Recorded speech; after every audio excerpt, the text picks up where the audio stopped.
Njerëz, mirë se na erdhët edhe një herë tek podcasti Marketing 3.0. Këtu jemi me Gjergj Legjendën, copywriterin, unë jam Els designeri. Shumë të kënaqur që do fillojmë këtë episod. Dhe përshëndesim gjithë ju Clever të pasionit, të suksesit, të grindit ditor, të hustle culture. Sot kemi për të folur për dizajnin.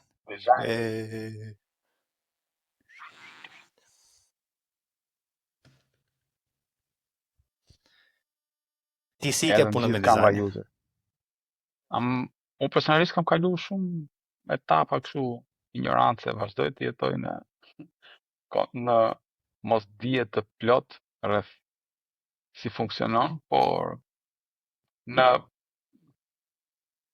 duke ardhur nga copywriting të paktën arrit kuptoj që dizajni duhet të jetë në funksion të historisë që përpiqemi të tregojmë. Njerëzit ngjecen tek dizajni aty ku do të përpiqen, domethënë që a bën kjo, s'bën kjo, po e bëj mirë, po e bëj gabim, çfarë lloj elementesh që fusin, domethënë pa pikë, linjat i rrotullojnë. Momentin që një element, një ylla, një viza, sa do lloj gjëje qoftë që nuk po shërben asaj që ti do të tregosh, më mirë hiqe se sa të ngatron. Plus pastaj mungesa e guideline-eve, gjëra të natyre e shkuara me më pëlqen, s'më pëlqen në bazë të asaj që thot klienti ose pronari ose shefi. A mund të zmadhosh pak logo? Llahtar më ver. A mund po mirë, okay, logon e kuptoj. Matësi duke u dashur të gjej një lloj matësi se si mund ta kuptoj që ky dizajni që sapo bëm neve, unë në bashkëpunime të tjerët bën apo nuk bën. Unë gjithmonë pyes, këtë që ke bërë, do ta bëje një bluzë dhe ta vishje me krenari? Matësi më i mirë i çfarë do lloj dizajni, qoftë poster, qoftë palosje, qoftë website, logot, mbi të gjitha logot. Ti thua biznesmenit, a do e vishje këtë bluzë? Edhe dizajnerit që po punon ndërkohë me gjën. Ka të bëjë me target audiencën, masën s'pëlqen mua, por target audienca vdes për atë gjë. Çfarë do lloj, jo, edhe do të filluar nga vetja normalisht, dhe pastaj ke target audienca dhe tek gjithë. Domethënë, kur ne flasim për dizajnin mbi të cilin është punuar, dhe pa e diskutuar fare që historia që është aty brenda do të jetë 100% e qartë. Ai që e shikon do të kuptoj kontekstin, do të kuptoj rrethanat, do të kuptoj the environment, se ku po përpiqemi ne të flasim me këtë dizajn, ku duam ta vendosim historinë e komunikimit tonë. Kjo është, domethënë, ajo me të cilën unë mas sa i mirë është dizajni. Tani ti do na sqarosh pak më teknikisht që ta kuptojmë edhe ne njerëzit që nuk marrin vesh. Tash unë dua të përcaktoja një herë çfarë është dizajni, se e kam kështu gjërat. Po si thash një herë çfarë është, se shpjegoj dot se pastaj kemi kuptime të ndryshme. A kupton? Do të filloj me çfarë është, me çfarë nuk është. Atëherë dizajni nuk është një logo teke. Nuk është një ikon teke. Nuk është një ngjyrë si ngjyra për shembull e kuqe Vodafonit teke. Dizajni është si ato tullat e themelit të brandit. Pra unë nuk e veçoj dizajnin nga brandi. Dhe vlerën dizajnit unë e gjej vetëm si funksion të brandit, të mesazhit që do t'japësh. Prandaj, sa herë që kam për të bërë një punë me dizajn, gjëja e parë që flas me Robin është për pozicionimin. Unë e shoh pozicionimin si ato themelet e dizajnit. Nëse pozicionimi është i keq, pra nëse niche është i keq, mesazhi është i keq, çfarë do lloj dizajni që të bëj unë nuk ka për ti thritur mend të atyre audiencës që ne duam. Kupton? Edhe sikur ti jetë i bukur vizualisht, ti ke të gjitha, më thënë elementet që ka pas dash personi të jenë aty, në qoftë se dizajni im nuk rrit përqindjen e konvertimit të personave që duam ne në biznesin tonë, atëherë nuk ka vlerën për biznesin. Kjo është gjë e gjetur, është kreativitet në maksimum, por nuk kryen funksionin që duhet për biznesin. Dhe kjo është mënyra më e mirë që kam gjetur unë për të bërë dizajnin, sepse e lidh direkte me ROI. Sepse kur je në B2B është shpenzim për investim, nuk është shpenzim për konsum. Kupton? Kështu që për sa kohë unë mund t'i flas për kthimin që merr duke ja bërë gjën sa më specifike për audiencën e vet, ose të saj, aq më thjesht është për mua që edhe ti negocioj atë çmimin në fund, e kupton? Sepse nuk dua që puna ime të jetë e përkufizuar vetëm si gjë e bukur për syrin. Kupton? Prandaj unë e heq veten në çfarë do lloj origin story që unë kam shkruar tek About Mia në LinkedIn, gjithmonë e veçoj veten nga artisti dhe designer. Shkollën që unë kam bërë këtu në Amerikë për designer është në shkollën e arteve. Dhe në Shqipëri janë artet që të mësojnë dizajnin. Por mendimi im personal është që duhet të jetë në departamentin e biznesit dhe jo në departamentin e arteve. Sepse ti si designer do punosh në marketing. Dhe në qoftë se punon në marketing, atëherë je kryekëput biznes, nuk je arte. Artet janë gjë shumë e bukur, unë jam fan si madh i filmave, më pëlqejnë stilet e tranzicionit të skenave, videografinë e gjitha, por nuk është arti si marketingu. Marketingu duhet bindësh persona në 3 sekonda, ka kreativitet dhe aty, por nuk është art. Dhe gjëja që më bezdis më shumë është kur duan që të rekrutojnë njerëz për dizajn dhe i thonë, a ndjeni veten artist? A jeni të mirë në vizatim? Kam parë një postim për punë nga një nga këto ndërtuesit në Shqipëri në LinkedIn që thoshte, kërkoj designer të jetë piktor. Piktor për çfarë do? Po ja gji, një nga kërkesat. Jo, piktor. Mos nga ndërtimi nuk ishte anglisht. Nuk ishte anglisht, ishte shqip. Ishte shqip, kërkoj piktor mes të tjerave dhe piktor. Dhe më pëlqen se si gjithmonë e kërkojnë të di këto software. A thua se po paguan për software-in që di, ti paguan për rezultate. Të di Adobe, të di këta Canva, të di edhe i marrin me radhë ato. Se ai që di Adobe, di dhe Canva, na kupton që do thënë marrin me radhë edhe t'jen brenda dhe sa më shumë gjëra këto platforma të di. Po në fund, nëse bën punën e mirë me Paint, lëre ta bëj me Paint. Ç'punë ke ti që ti thuash me çfarë platforme punosh? Përveç se në rastet kur do jetë një designer në një grup të formuar, marketingu, me drejtor kreativ, me atë të produksionit, me të gjitha, dhe ti je pjesë e grupit dhe grupi punon, për shembull në Figma, Bjellafi, dhe ti do të dish Figma, sepse aty punojnë ata të tjerë. Por hequr ato pjesë, hequr kur ke një punë teke për shembull, dhe ti je freelancer designer. Ose jo, kur je një kompani që nuk ka njëri tjetër në marketing, është vetëm le të themi digital marketer. Dhe duhet një designer, tash mos i vë për kufizim me kod designerit, po thuaj e bën dot punë, e di vetë ai. Ose ajo e di vetë se çfarë platforma është të përdor. Unë i përdor të gjitha për role specifike. Pra use case-in. Dhe kam gjetur të gjitha, të kanë të çdo gjë që mund tishe, mund njofësh te unë kam parë shumë nga këto platforma, sepse unë vërtet i quaj vegla. Pra vegla për use case caktuar. Sa gjëra që tjerët e bëjnë me atë vegël, unë nuk e bëj, por bëj të tjera gjëra me atë vegël, sepse ose më kursen kohën e gjë të shpejt, që nuk është e nevojshme të harxosh kaq shumë kontroll siç mund të ketë Adobe Illustrator, edhe i përdor në të gjitha. Tani, që të kthehemi tek statet e dizajnit. Dhe kjo është një gjë që është e mirë për çdo biznes. Më parë kam pasur nuk është nevojshme bizneset e vogla këtej, por kam parë që nëse ti je një biznes që konkuron në një treg që është i kapur, nuk është treg Blue Ocean, Ocean Blue, siç është ai libri i njohur, ku nuk është e gjë e re, nuk ka shumë konkurrent, nuk ka të konsoliduar. Edhe sot eksa ditë në Shqipëri, shumica e industrive dhe sektorëve janë të konsoliduar me kompani që kanë 20 vjet, 15 vjet. Për shembull, unë flas për turizmin. Aty kam punuar në Shqipëri. Kompanitë të njohura si Vastursa janë të konsoliduara. Nuk i konkuron ti dot në lojën e tyre. Prandaj duhet që të kesh një targetim specifik dhe të kesh një dizajn të mirë nga mbrapa, një brandim të mirë nga mbrapa. Dhe që ta bësh brandimin e mirë nga mbrapa, që të jetë efektiv, që të jetë nivelet më të larta të konkurrencës, atëherë do të përdorësh design thinking process. Është një proces ku e fillon me kërkimin, me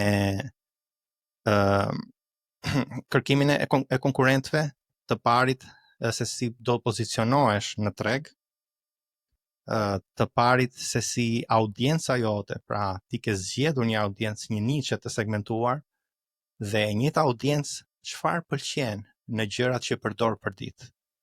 Si është dizajni atyre gjërave? Për shembull, puna e fundit që punoja ishte për një car dealer, një shitës makinash. Atëre unë do shikoja ajo lloj audiencë që ishte segmentuar, që ishin çiftet e reja, me fëmijën e parë, me makinën e tyre të parë, le të themi. Çfarë gjëra të tjera pëlqente? Çfarë lloj dizajn është pëlqen? Sepse ka dizajn agresiv, ka dizajn të butë, ka dizajn funky me ngjyra agresive, ka dhe dizajn shumë konservator. Dhe kjo ka të bëjë me demografikën, ka të bëjë me shtresën sociale, ka të bëjë me urban apo jo urban, ka të bëjë me disa gjëra që janë te psikodemografia e target audiencës. Dhe unë shikoj këto kompani dhe ndaj kush janë kompanitë që bëjnë punën më të mirë dhe kush janë kompanitë që bëjnë punën më të keqe, dhe shikoj kush janë të përbashkëtat e punëve më të mira në dizajn për këtë target audiencë dhe kush janë të përbashkëta në punët e këqija. Dhe është e thjeshtë kur e bën këtë lloj kërkimi të kuptosh çfarë dizajni funksionon dhe çfarë nuk funksionon te kjo target audiencë. Dhe mbasi e di këtë gjë, dhe mbasi e di se cili është synimi i biznesit, pra unique value proposition që ka biznesi, fillon me ideation process, që është procesi i mood boardit edhe i word mapit. Fillon duke hedhur fjalë mbi biznesin, që mund të jenë epitete, mund të jenë mbiemra, mund të jenë thjesht emocione që do të përcjell biznesi, dhe shikon fjalë është një si lloj harte, ajo si lloj degësh, pemësh, dhe çdo fjalë ka fjalë sinonimet e veta. Sinonimet e përqark, sinonimet e përqark, dhe duke parë të gjithë këtë hartë të fjalëve, ti fillon e zgjedh ato që mendon që janë më të pikasura për biznesin tënd. Unë mendoj edhe mbasi e bën këtë gjë, bën edhe mood boardin. Mood boardi do të thotë të gjesh fotografi për biznesin që ke, pra në rastin e shitjeve makinave, makinat, se si ato kanë forma të përthyera, aerodinamike, pak agresive tek turiri, tek syt, dhe mbasi bën hartën e fjalëve dhe mood boardin. Unë bëj dy lloj mood boardesh. Një mood board e bëj me fotografi që e quaj pixel, dhe një tjetër e bëj me grafik që e quaj vektor. Dhe mbas këtyre mood boardeve, pastaj filloj të skicoj.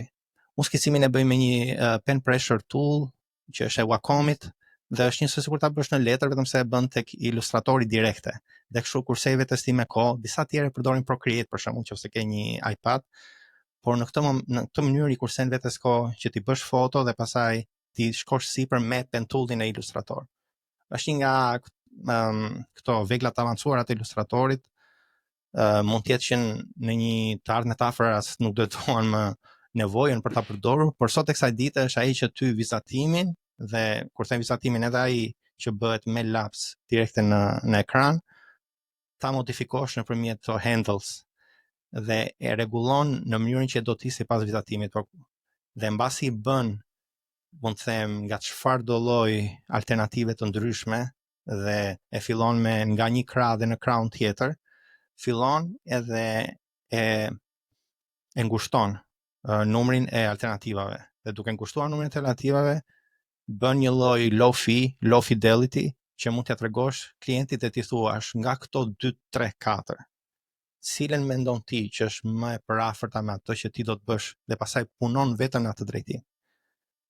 Por në të njëjtën kohë, nëse do të shkosh deri në hi-fi dhe ta bësh të tërën pa folur me klientët, atëherë është e mira që të gjesh rreth e përqark teje njerëz që janë në atë target audiencë, dhe ti pyesësh ata, ai cila prej këtyre alternativave të pëlqen më shumë. Dhe mbasi e gjen atë, fillon në final design, dhe aty pastaj shton me mbroklla të ndryshme, me gjëra që ti mendon që do i shërbejnë, dhe mbasi përcakton ikonën dhe logotypin, fillon e punon me gjitha setet rreth e përqark, sepse nëse përcaktohet ikona e cila duhet të jetë si një lloj tango me logotypin, që problemi më i madh që kam parë në dizajnet, sidomos në themi kompani shqiptare, se për këtë audiencë po flasim, është që logotypi, pra fonti i logos, nuk përkon me ikona, duket sikur i bin me brylla njëri tjetrit, kush e kush të marri vëmendjen kryesore. Kur ndërkohë ato duhet të ecin me njëra tjetrën, duhet të jenë Çfarë bën? të pandashme me njëra tjetrën. Dhe mbasi përcakton këto, çdo gjë tjetër është dishes. Me patterns, me grafik, çdo gjë është dishes mbasi përcakton këto gjëra. Këto janë ajo drejtimi. Këtu e merr vesh drejtimin dhe çdo gjë tjetër është dishes, çdo gjë tjetër është e qartë. Të paktën për një dizajn. Do të jesh pak më specifik, çfarë bën konfliktuale këtë marrëdhënien e logos, ikonës logos, figurës e logos të kështu. Me atë fontin që është poshtë. Çfarë bën konfliktuale? Kanë personalitete ndryshme. E kupton direkte që kanë personalitete ndryshme. E dallon që për shembull një font script me një ikonë agresive. Nuk do të thënë më specifik, çfarë ka kjo, për shembull, si është një ikonë agresive dhe si është ky fonti jo agresiv. Do të thënë çfarë ka që është agresive? Ka cepa, ka maja, ka gunga, ka Shiko, shumica do të thonin që është prej kthesave, rrethave, pra aty ku ka më shumë harqe është më i butë, dhe aty ku ka më shumë cepa është më agresiv. Aty ku anon tregon shpejtësi, motion. Aty ku nuk anon është prapë më pak është i avasht, le të themi, kupton? Por unë do thoja që duhet të parë në mënyrën se si të jep ndjesi. Pra po ta vendosësh në një mock-up, në atë çfarë ndjesie të jep. Dhe përveç se kësajt, ka disa elemente që logoja, të paktën për sa i përket logos, s'po flasim për dizajnin përgjithësi, duhet të përmbush si një checklist. Duhet të jetë memorable, të jetë e kujtueshme, që do të thotë kur ke simple shapes, pra to figura thjeshta, është edhe më thjesht, prandaj logo që mund të bëhen kushdo mund t'i vizatoj, është e mirë sepse të kujtohet. Njerëzit mendojnë se do të bësh gjëra të papara në vizatim që të bësh një logo, jo, sepse nuk kujtohet pasaj, sepse ka shumë element, ka shumë detaje dhe vëmendja shkon majtas djathtas, ti duhet bindesh një person brenda 3 sekondave të para, në mos më pak në këto ditë. Që do të thotë që ata ta marrin mend duhet të jetë një logo e thjeshtë në vizatim, por me shumë kuptim brenda, dhe kjo është e gjithë vështirësia. Si mund ta bësh me një zgjidhje elegante të thjeshtë të japësh kaq shumë informacion në pak kohë. Dhe këtë e arrin duke i bashkangjitur edhe fontin në të njëjtin drejtim, që të shikohen si pjesë e përbashkët dhe çdo gjë tjetër të japi një mesazh klientit. Mesazhi dur, klienti dur. Tjetra, memorable, famë, kujtueshme, e paharrueshme, e fiksueshme.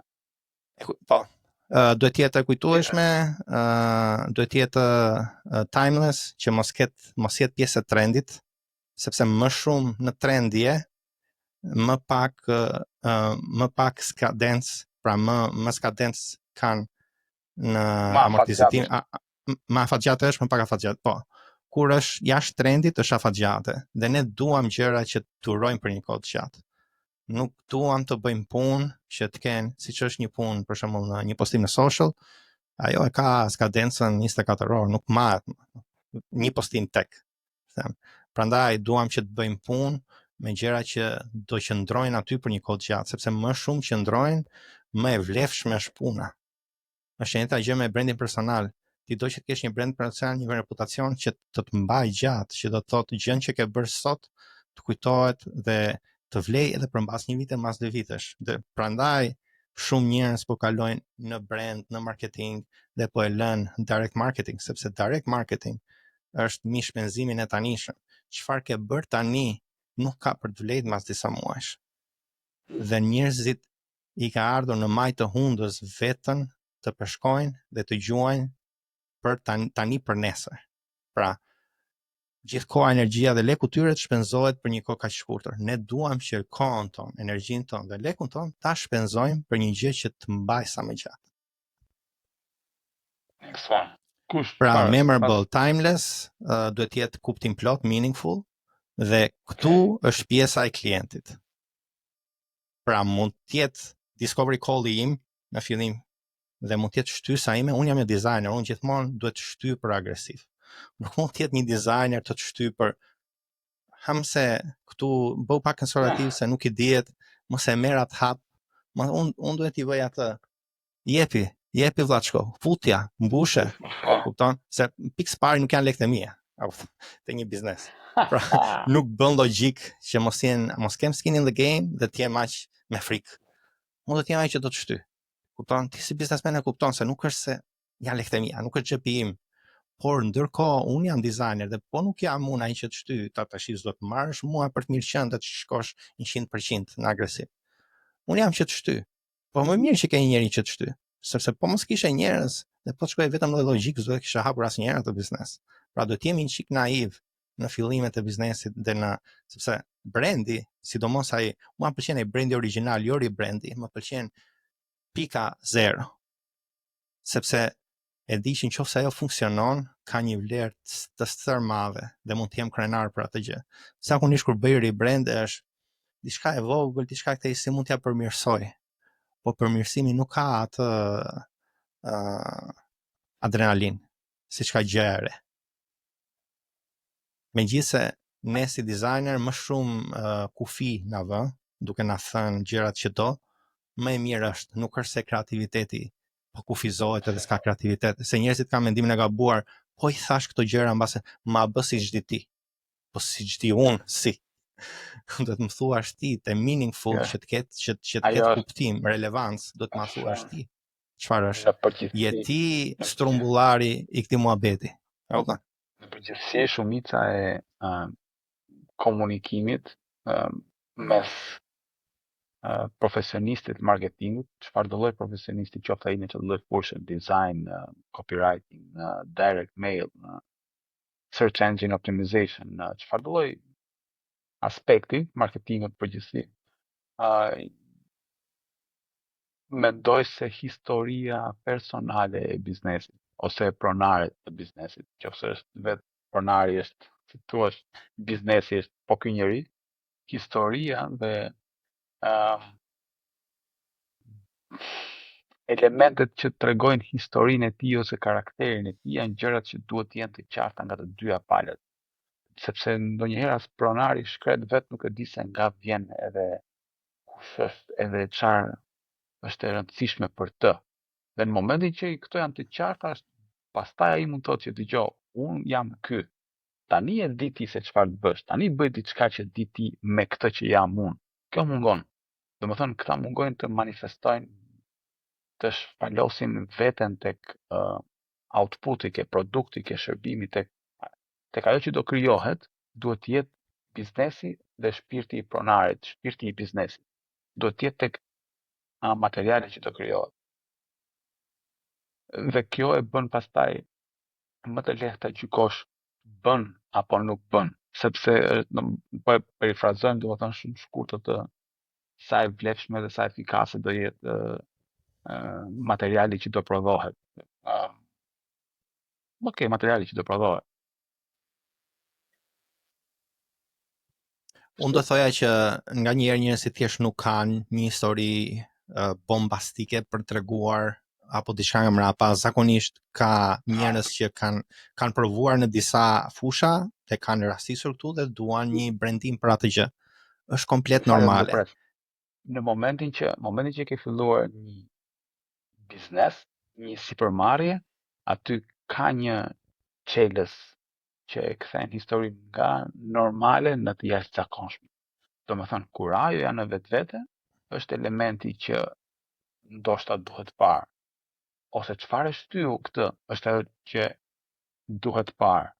Ose kush është sfida e këtij tani biznesit, është ajo që duhet parë. Dhe pastaj është detyra jonë që ta përkthejmë këtë në diçka, në një storytelling më argëtues, le të themi kështu, për masën e gjerë. Por në vetvete ka gjithmonë një thyerje në histori që e bën këtë të jashtëzakonshme. Ka një konflikt. Ai konflikti duhet pompuar që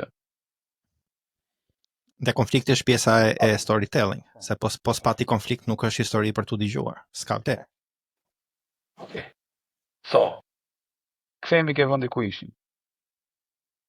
Mbas logos, mbas fontit të logos. Le të caktojmë një hierarki. Do të thonë, kush është elementi tjetër që ngecim ne? Unë me thënë drejtën mas asaj shikoj direkte për type font. Nuk e di, po jam pak i fiksuar me personalitetin që kanë fjalët, sepse di që ai tekst do shkojnë në kaq shumë vende dhe ne duam që në atë, sepse për çdo gjë që do bëjmë, pse edhe te logoja tha meaningful, do të jetë e lexueshme gjithashtu nga larg dhe nga afër, dhe e gjitha kjo është në kontekstin e ku do shkojë kjo puna ime. Do shkojnë në postime në social, do shkojnë në printime, do shkojnë në broshura, do shkojnë në vende të ndryshme, prandaj logoja nuk duhet bërë me gradient. Shoh kaq shumë logo me gradient, njerëz mos bëni gradient, sepse gradienti nuk do dali mirë në të printuar. Gjithashtu logoja do shkojë edhe në të qepur në uniforma. Imagjino si do duket gradienti aty në embroidery. S'ka për të dalluar fare. Në vend të gradientit, nëse doni të bëni diçka që duket si hije, si këtej, thjesht mundoni duke bërë dimensionale nëpërmjet offsetit, pra hapësirës ndërmjet negativit e pozitivit, që mund të jetë zezë dhe të bardhës. Gjithmonë logon shifeni në të zezë dhe të bardhë si fillim, sepse aty është kontrasti më i madh. Nëse ri mirë aty, ka përndetur mirë edhe me ngjyrat që do i vëni, por ka mënyra ndryshme për treguar atë dimensionin. Ka pasur një herë një kohë në vitet 2000 ku gradienti ishte në trend. Dhe sa kishte filluar që mund të bëheshe në mënyrë digjitale dhe logot e kompanive filluan me gradient. Por ndërkohë bota vajti në atë të vrapit më të madh, më pa kohë për të parë gjërat, për t'i përtypur, se gradienti do kohë për ta përtypur, për ta marrë vesh çfarë është. Dhe logot vajtën në drejtimin e minimales dhe mesazhit e shpejt dhe të qartë. Dhe nëse doni të bëni dimension, atëherë bëjeni me offset, që do të thotë me hapësira ndërmjet objekteve, për treguar që një objekt të ri si për tjetrit, pra për të thënë një dimension. S'ka nevojë të bëhet gradiente e gjëra të tilla. Ktu është gjithë ideja. Por duhet parë se ku do shkoj logoja. Dhe unë mbas asaj shikoj direkte tipografin, sepse di që në atë element dizajni, hierarkia e vëmendjes ka për të vajtur zakonisht ose tek fytyrat, që do vësh nëse ka, nëse s'ka, do shkoj tek teksti, headline, hënjishi, le të themi, display. Aty ka për të vajtur si fillim. Dhe unë atë e quaj më të rëndësishme se ngjyra, megjithëse duhet për çdo punë duhet bërë gati si ngjyra dhe tipografia, por unë e quaj më të rëndësishme sepse tipografia ka për të vajtur mendja më e madhe dhe ka për të shprehur shumë mbi biznesin. Dhe tipografia, me thënë drejtën, për një dizajner, ndërmjet një tipografie shumë për afërt me një tjetër, thjesht në mënyrë subjektive zgjedhim njërin, por që mbase është më mirë që klientit t'i thuhet filan tipografi ose kjo, në varësi të çfarë mund gjesh, sepse ca janë edhe me licenca shumë të shtrenjta. Dhe një nga arsyet kryesore pse unë përdor Canva është se ka licencat e ca prej typefonteve më të famshme që nuk i gjen në vende të tjera. Edhe sikur ta marrësh pirat nuk e gjen. Siç mund të jetë Gotham, siç mund të jenë disa, Gotham është typefonti që ka përdorur fushata Obamas, dhe ke gjithashtu Noja Hask, ke Helvetica, të gjitha versionet e Helvetica si ke në Canva, shumë typefonte shumë të mira në Canva. Dhe të gjitha brenda licencës për paid version. Ka dhe ata që është në non-paid, por tek pjesa e paid version ka shumë typefonte të mira. Dhe masi që typefontin, pastaj shoh për ngjyrat. Dhe ngjyrat bëjnë sens, duhet të bëjnë sens me ikonën, me logotypin, me typografin, duhet të bëjnë sens. Kupton, nuk është thjesht një ngjyrë e mirë, duhet bëj sens në atë lloj mesazhi që do t'japësh, dhe ti e ke të qartë moodboardin, e ke të qartë word mapin e fjalëve, i ke të qartë cilat ishin elementët, i ke të qartë kush është target audienca, e ke bërë kërkimin dhe e ke parë se çfarë gjëra pëlqejnë dhe çfarë gjëra nuk pëlqejnë. Pra, duke bërë kërkimin ti kupton gabimet e të tjerëve. Shiko, çdo gjë në biznes është me gabime dhe me mësime. Por kur ne lexojmë, kur ne bëjmë kërkime, nuk është se kemi kaq shumë frikë dhe nuk duam të veprojmë dhe shohim për materiale tjera që nuk do na vlejnë, se çfarë kanë bërë tjerët, se çfarë kanë bërë tjerët nuk ka për të na shërbyer neve. Sepse biznesi im është ndryshe nga ati tjetrit. Jo më radha, nuk është ashtu. Kjo botë është ndërtuar duke mësuar nga gabimet e tjerëve. Ne si qenie njerëzore kemi mundur të bizotrojmë qenet e tjera vetëm sepse kemi lënë ide në shkrim. Kemi dhënë të tjerëve atë që kemi mësuar vetë. Dhe ka shumë material në treg, orva kopjoni sa të mundeni sepse aty mësoni. Lërini originalet, do bëj diçka që do ja heqi petllën njerëzve e këtej nuk funksionon ashtu. Fillohet çdo profesion dhe të po them dikush që dizajni ka filluar para 3-4 viteve dhe jam i mësuar me gjëra të reja, çdo profesion e fillon me kopjimin kështu, sade. Kështu fillohet. Kupton elementet. Dhe mbasi kupton sade, fillon tek zona e remixit, që do thot ato që ke kopjuar, si mund t'i miksosh dhe t'i transformosh për gjë tjetër. Dhe vetëm mbasi bësh i mirë dhe në këtë gjë, fillon e mendon për një gjë kreative origjinale. Por është e sigurt që nuk mund të gjesh diçka 100% kreative që asnjëri s'e ka bërë, asnjëri s'e ka vajtur në mend. Është domethënë utopi të mendosh ato gjëra. Mos folur për argjimin e kohës. Thjesht utopi. Ti marr ato gjëra. Dhe kushdo që është në një profesion dhe ka arritur diçka dhe ka arritur sukses, e kupton shumë mirë çfarë dua të them me këtë gjë. Nuk ka ato që mendoni ju kreativi, origjinali, i pjell mendja, një ditë të bukur në dush i erdhi ky mendim. Nuk më vinë mendimet mua për punët e mia në dush, se po të ishte ashtu, më thënë, kushtonin 5 lekë. Ke parë në dush, shumë da kishe me. Shkëndia. Nuk më vinë ato mendime në dush, por mund të më vi zgjidhja e problemit në dush. Pra unë e di shumë mirë se kush është problemi dhe në një moment të bukur në mëngjes ose kur shikoj një film ose kur frymëzohem, unë shkoj, frymëzimi im, për sidomos për tipografi për shembull, është kur shkoj tek marketi i gjërave organike këtu tek mua në Florida në Amerikë. Është një market që quhet Whole Food. Kur futem aty, si më fut tek muzeu i dizajnit. Edhe ngjyrat i kanë shumë të mira, po e di pse, unë kam kuptuar pse, sepse ato produkte shesin të njëjtin ujë artizanal. Kupton? 2 fish. Tani pos pati brand nuk ka për të shitur ai ujë 2 fish. Nuk të shitet. Vërtet. Duhet marrën më të mirët që të bëhet ajo shitje. Dhe unë ku shkoj, dhe aty është, më thënë, aty është xhungla e brendeve, sepse është një nga ato vende ku puna jote ka për të vënë në një raft me 100 punë tjera. Dhe ka për të vënë kështu, tani, impuls. Dhe sa nga dizajnet më të mira dhe sidomos për tipografi letterform, që është një sektor i ty. Pra, ke type designers që bëjnë nga A-ja tek Z-ja të gjithë fontin, ke dhe letterform designers që bëjnë vetëm pjesën e displayt ose logotypit. Nga gjërat më të bukura që kam parë.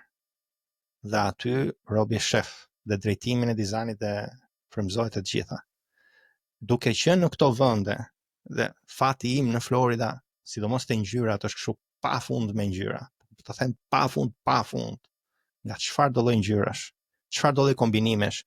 Këtu mund të jenë ekspertët e kontrastit në ngjyra, e kontrastit, se si ri një ngjyrë si për tjetrës. Dhe sidomos kur shikoj ka shumë gjëra, atëherë më vjen dhe një zgjidhje për problemin, po unë e di shumë mirë se kush është problemi, sepse kam bërë atë proces të kërkimit dhe i kam vajtur në etapat që duan. Kupton? E di shumë mirë cila është problemi. Nuk më vjen mua si pyetja dhe përgjigja.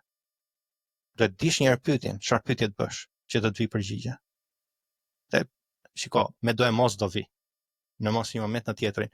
Thjesht në momentin kur ti, sepse puna e dizajnerit është një nga punët e çuditshme ku nuk fillohet, do e filloj në orën 9, do e marrë në orën 1. Dhe gjatë kësaj kohe do e shtyr veten time për ta zgjidhur. e për ta bërë. Mund të ketë që ngërçe. Ti thjesht kap një ngërç, nuk e gjen dot se si ta rregullosh atë pjesë. Nuk e kupton se çfarë fonti duhet zgjedhur. Je në një ngërç, sepse kjo që ke gjetur, ajo që ke gjetur nuk shkojnë. Kupton? Ti i shef dhe një herë, bën një xhiro, kthehesh prapë, nuk shkojnë. Dhe të kap ngërçi. Dhe në një herë këto zgjidhen thjesht duke e lënë veten, hiqe veten nga puna, dhe mase gjatë ditës, ose në dush, ose gjatë natës, ose të delen në ndër.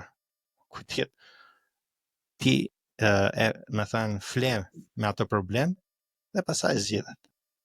Po, me se zbën ka për të zgjidhet. A të ndihmon, mendoj se ndihmon gjithmonë ndo për ngërçe. Momenti që nuk e kuptojmë çfarë ka që nuk shkon, pyetja e parë që do t'i bëjmë vetes, pyetja e parë që unë i bëj vetes, të paktën në këto lloj situatash është çfarë nga këto që kam në përduar nuk i shërben historisë. Domethënë, çfarë mund të heq? Çfarë mund të heq?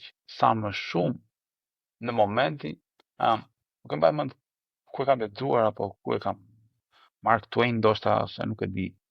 Ndoshta Hemingway, ndoshta nuk e di, nga këta kokrat, që thoshte që një histori është një punë, është e përsosur, jo kur ti nuk e çaj shton, është kur nuk e çfarë i heq. Mark Twain. Mark Twain? Kur nuk e çfarë i heq, pra ato elementet që janë aty janë të gjithë jetësore, Esencial për historinë, po. i shërbejnë. E gjitha që ndodhe me dizajn, unë e shoh që humbasin domethënë, sepse ndoshta të vjen keq që ti ke gjetur disa element grafik, për shembull, një dy yje, ose disa forma gjeometrike, ose ca giza, ose diçka që mund të jenë, dhe robi shkret afeksionohet mbas asaj punës që ka bërë, mbas atij elementi, edhe kur e heq atë i vjen si keq. Vjen që nafse, që më pëlqen kjo. Mirë, po ndërkohë ajo atje është e jashtëzakonshme, është njëta, domethënë, paralele me këtë dizajn dhe me elementet e dizajnit është që një herë në kohë kur bënin muzikë, kishin le të themi 4 rreshta për të regjistruar muzikën. Ta zënë, se ato janë kanale quhen në teknologji. Kishin 4 kanale, 4 rreshta për të shkruar muzikën e tyre dhe për ta regjistruar. Dhe donin gjithçka që do ta thonin në ato 4 kanale, në ato 4 rreshta, në ato 4 rrugët, si të thuash. Ndërkohë sot teknologjia Ti për lafin për tempin, 4 kohë. Regjistrimin. Jo, për shembull, ishte kur them 4 kanale, e të shpjegoj për shembull që është thuar 4 rreshta të shkruar, 4 rreshta fletore ishin atëherë. Dhe në këto 4 rreshta ti do të vije edhe zërin, edhe një kitar, edhe një violin, edhe një harp, nëse e kishe në kompozim. Dhe të gjithë do të vendoset këto 4 rreshta. Dhe i binte që në një rresht kishe edhe zërin, edhe një kitar dhe një instrument tjetër. Ke një rresht tjetër do të vije 2-3 instrumenta të tjerë. Ndërkohë që sot ka arritur teknologjia që ti mund të kesh 500 rreshta, dhe ti në secilin rresht të vësh ka një instrument çfarë të duash ti, ke gjithë lirinë e botës. Dhe kjo liria i sjell shkakton që ti të futesh gjëra të cilat nuk i shërbejnë fare historisë, krijojnë shumë ngarkesë në atë që ti dëgjon, shumë ngarkesë në informacionin që ti merr. Dhe kjo ngarkesë fumon ose zbeh ose humbet historinë ose thelbin, atë pjesën që vërtet godet. E njëjta gjë në dizajn. Domethënë atë quaj mesazh në dizajn. Për shembull, ti mund ta quash histori, unë e quaj mesazh. Dhe në momentin që ti ke shumë nga këto rraqet që e mbulojnë mesazhin, atëherë ti do të heqësh rraqet. Do ta zbardhësh, do ta pas. Se merr me mend se sa logo edhe gjëra kam parë ku mesazhi është i dy fish, të quajmë. Mesazhi i dy fish do thotë kur ti në fjalën fluturoj, për shembull në fjalën fluturoj vendos një lloj shpendi tek l-ja që ikën sipër, po ti e ke fjalën fluturoj. Pra, kuptimi është tek fjala, nuk duhet vënë shpendi tek fjala fluturoj. Nëse është Nëse është për shembull Unë e quaj sushi fluturues, emri i restorantit, atëherë vëhet tek sushi kuptimin e fluturimit, por jo tek fjala fluturoj, sepse ka një ajo është më e thata dhe më popullorja që kam parë unë, që fjalët që kanë një kuptim i vëhet dhe një dopje sipër, sidomos kur e bëjnë shumë me negative space, se duket bukur, edhe i vëjnë të njëjtin kuptim. Unë e quaj dyfishim të mesazhit, edhe zakonisht edhe kur vjen puna për të diskutuar, e justifikoj me iden ose me zbulimin e faktit që nëse ti një e ke thënë diçka me imazh, mos e përsërit dhe me tekstin. E ke thënë një herë. Do ta përdorësh tekstin, për të thënë diçka tjetër, ose do përdorësh imazhin për të thënë diçka tjetër. Në momentin që sepse është ti hapësirë harxuar kohë, çdo element i dizajnit është hapësirë, edhe teksti është hapësirë. Jo kuptimin e dimensioneve, në kuptimin e mundësive që keti, mundësimin e si çfarë mundësinë e rrugëve e rreshtave për të shkruar. Domethënë çdo gjë është një mundësi për ti të thënë diçka, dhe ti do të harxhosh mundësinë në person më të mirë të. Fix. Prandaj në dizajn është ajo që quajmë hierarkia vizuale, që është ku shkon vëmendja, 1, 2, 3, 4, 5. Nëse ty vëmendja të shkon te 1, te 2, te 3 dhe mesazhi është identik, nuk është një vazhdimsi. Pra, plani nuk është bërë se ku do shkoj vëmendja. Dhe kjo është te websajtet shqiptare është kështu, popullor ky muhabet. Gjëra të thëna 500 herë. Në vend që të mendohet që ku do hy syri dhe ku do dali syri tek CTA. Dhe çfarë ke thënë gjatë rrugë. Dhe si e bën me scroll. Kush është më e keqe? Një gjëra të thëna 500 herë apo 500 gjëra që nuk thon asgjë. Sepse ndodh, unë kam rastisur më shumë në 500 gjëra që nuk thon asgjë. Do doja vërtet më shumë për 500 gjëra që nuk thon të njëjtën gjë, po të thon të paktën 500 gjëra në krah të ndryshme për të njëjtin. Nuk ndodh. Shiko, duhet të ngjisin njëra tjetrën. Mos ma merr ekstrem, ose 500 njëjtën gjë ose 500 asgjë. Duhet ngjisin njëra tjetrën. Nuk e kuptoj. Hyn syri në një krah dhe del në një tjetër. Dhe duhet ta dinë shumë mirë se ku do hy pikën e parë dhe ku do dalë në fund. Dhe në çdo kalim customer journey të matet ku ka ngec. Të matet ku ka ngec, dhe unë si designer di shumë mirë punën time, që është në konvertimin aty syri. Unë nuk jam tek media buyer awareness që ta gjej atë sy. A kupton? Unë dua ta konvertoj atë sy sa më shumë, që mos jetë ngërçi tek dizajni, të ngërçi vend tjetër, të ngërçi tek ai që s'ia shpjegon ato vrimat të sales ose të shitjet, kupton? E ke parasysh çfarë po them? Shumica e dizajnerëve nuk e dinë vendin e tyre në market, nuk e dinë. Mendojnë që po bëjnë një gjë aq kreative që të shpalosi personalitetin e biznesit e këtej, po ti e vën aty. Po biznesi s'ka plan. Nëse di se ku do sjelli robin dhe ku do fusin CRM për shkakun. Nuk kupton se cilat janë etapat. Ajo gjëja ime ka që më menduar e këtej qëndron e vetme. Është si ajo si dal nga shoqëria kështu vetë. Çfarë punë do bëj? Fut pesh në rrjet, ashtu. Un jam për merre dizajnerin të bëj identitetin e brandit dhe lëje në retention pay. Men mujore. Me atë pa kohë në muaj. Le ti bëj i njëjti person që ka bërë atë të bëj dhe gjërat e tjera. Le të vazhdoj personi origjinës. Ai që ka bërë origjinën. Kupton? Sepse siç e di ai si ta fusi në për bannera e në për gjëra të tjera, nuk e di njërin se ai e ka bërë të gjithë planin. A kupton? Ose ajo. Por nuk ka designer për kompanit dhe përfundojnë që një person i bën si design, si tekst, si këtë, si andes, si këto, si këtë, që mund të jetë okay, sepse sa e ke filluar, nuk ka atë maturitet. Por e mira është që ai që fillon e mbaron, sepse është personi, është si ai që ka një ndi biznesi dhe ai tjetër është investitori. Ai që është investitor ka shumë resurse sa ta bënte vetë atë ide, por nuk e bën vetë. Do atë person që ka menduar, sepse di që ai që ka menduar do i pjellë mendja dhe gjëra tjera gjatë rrugës. Kupton? Okej, po. Shiko,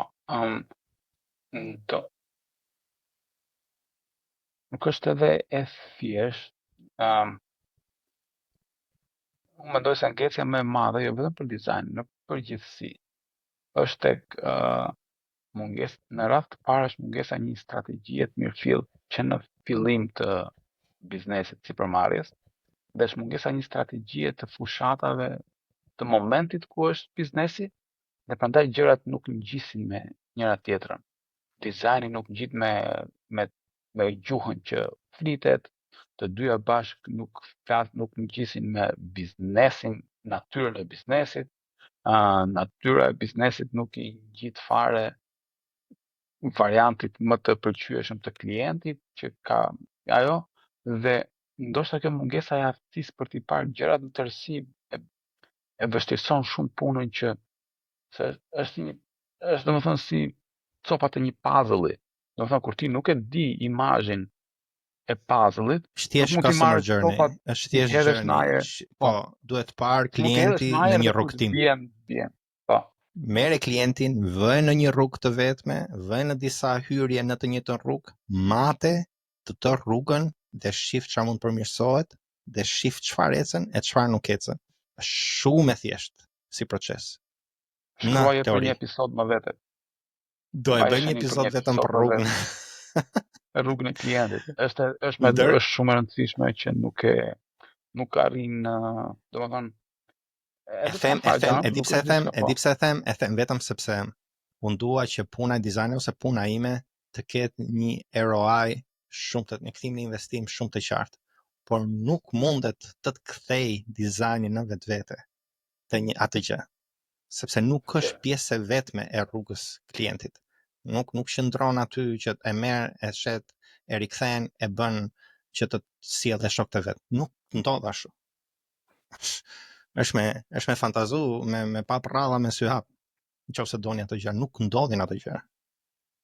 Nuk askush që është i dëgjshëm për rolin e dizajnit, ma beso që nuk e shikon ashtu, që të thotë që do bëj një super dizajn dhe do ta shes. As vet nuk e din se çfarë do ta shesi. Jemi akoma në luftën e madhe mes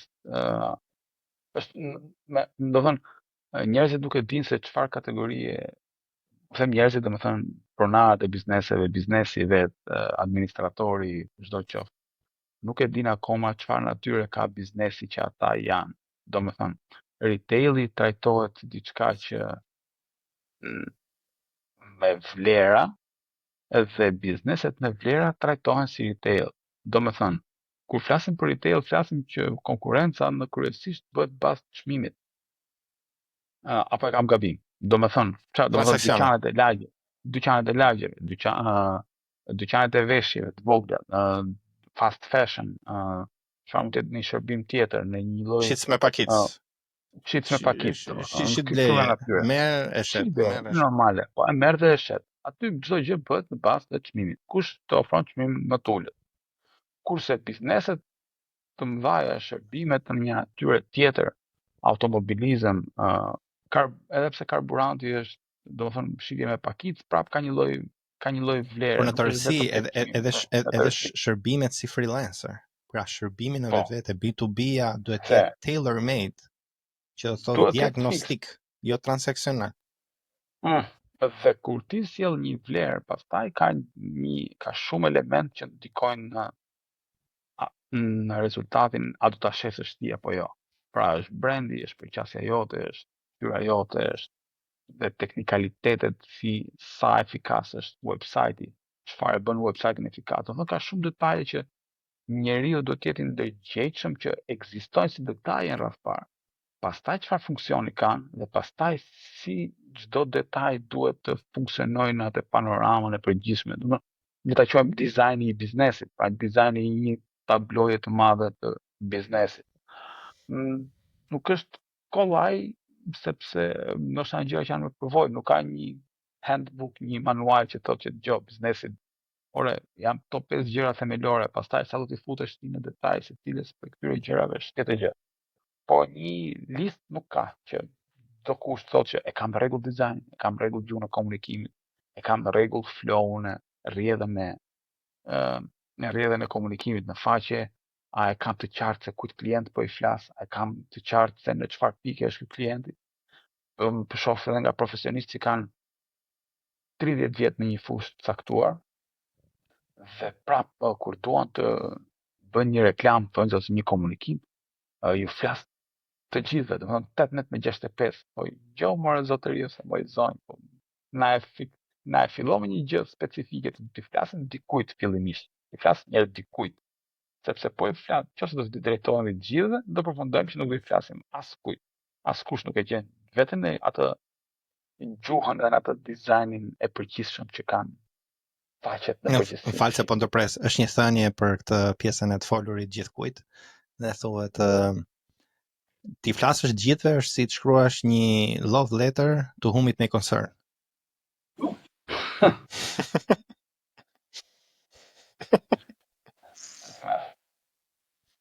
Gjergja, unë jam kurioz shumë për tregun e dizajnerëve në Shqipëri. Sepse, këto biznese kanë këto probleme. E kuptuam që po t'i bëjnë vetë, kanë për të bërë 100 gabime, jo me logon, me typing, s'kan për të vajtë me njëra tjetrën, ka për t'i marrë shumë generik, nuk ka asnjë lloj originaliteti, sepse kanë marrë bjellafi nga Canva, çfarë ka dalë para e kështu gjërash. Po si është tregu i dizajnerëve? Si është kjo kërkesa për ndihmë tek dizajnerat? Çfarë ofron ndërkohë tregu i dizajnerëve? Sepse kam dëgjuar që s'kan as kohë, as tuan të merren, as, domethënë, lloj-lloj. Ishte një gocë në LinkedIn, thoshte, ama nëse kam këtë keq për një dizajner, u e di aman mend një postim. Po. Ishte njëra që kërkonte dizajni si me qenë me kërku burr. Domethënë, s'ka më dizajner në ky vend. Është e para, unë mendoj që është vetë kur vetë biznesi nuk e di se çfarë në çfarë pike është edhe për çfarë i shërben ky dizajn. Domethënë i shërben për të bërë postime, i shërben për çfarë do. Domethënë ti e di që duhet një sepse le të themi dizajnin tënd nuk ka kush e bën. Domethënë ky është një aspekt, mungon ky person. Pastaj problemi i vërtet është ajo që po thonim që ti nuk e di çfarë funksione do ketë ky dizajn. Dhe ti nuk arrin dot as ta shpjegosh atij dizajner që do vi. Dhe në shumicën e rasteve, dizajni nuk ka kapacitetin e marketingut të nevojshëm për të dhënë zgjidhje ty. Pra ai vjen thjesht si dizajner, ai njeh programet, ka një sens estetike të caktuar, domethënë ka një prirje kështu që estetike që mbi normale le të themi, erdhi artisti. Po ja jap erdhi artisti. Edhe pastaj, domethënë, çfarë do lloj gjëje tjetër mbetet është casual. Një rast i fundit për shembull, një person që njoh, unë kishte mbas shumë vitesh që kishte punuar ekskluzivisht në faqosje, pas një lloj njohje shumë të mirë, domethënë të programeve, por pa background marketingu. Dhe i kërkohet më në fund është futur në një kompani ka filluar punë ku merret me postimet kryesisht sepse sipas po të citoj këtë person është që pronari i biznesit dëshironte ose mendonte që kishte ardhur koha të kishte dikë me përvojë në punë, do kërkonin dikë me përvojë. Ndërkohë që cilësia e postimeve nuk ka ndryshuar vizualisht. Domethënë, ky personi që vjen i kërkohet që ta uli atë dozën e, le të themi, kreativitet, aq sa mund të quhet kreativitet, sepse dizajni është sa më i thjeshtë. Problemi i madh që lind është që unë i sugjerova direkt i thash gjë, në momentin që ai thotë ty që ule atë çështjen e kreativitetit, ti do të fillosh urgjent të kërkosh për vend tjetër pune. Pse?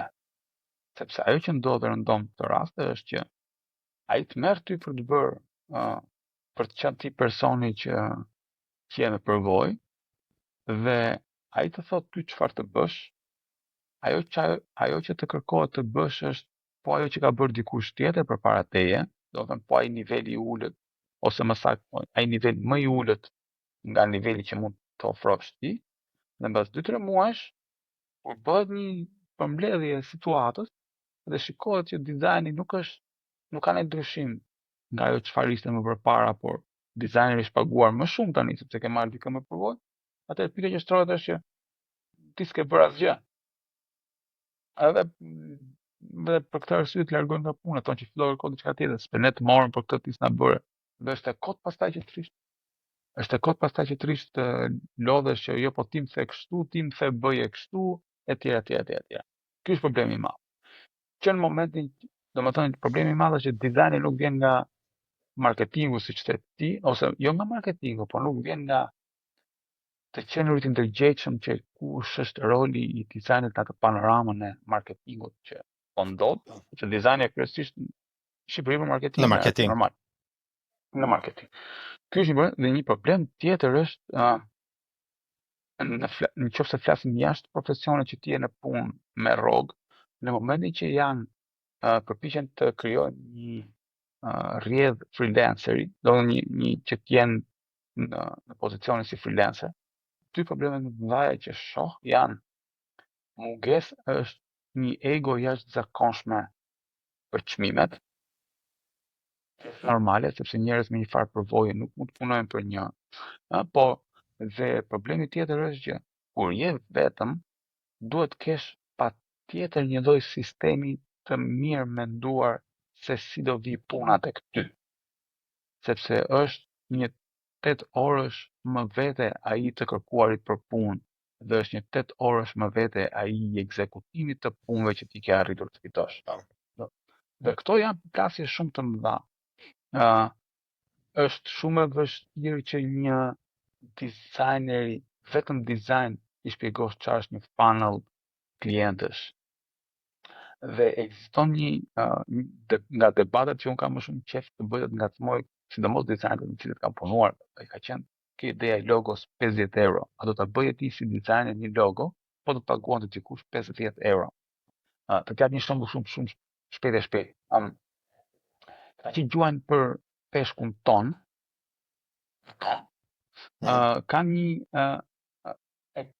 një lloj rrjete specifike për të kapur ton, dhe ideja ishte që bashkë kur këta mblidhin tonin, bashkë me peshkun ton, kishte edhe ca peshk të tjerë që nuk ju hynin në punë.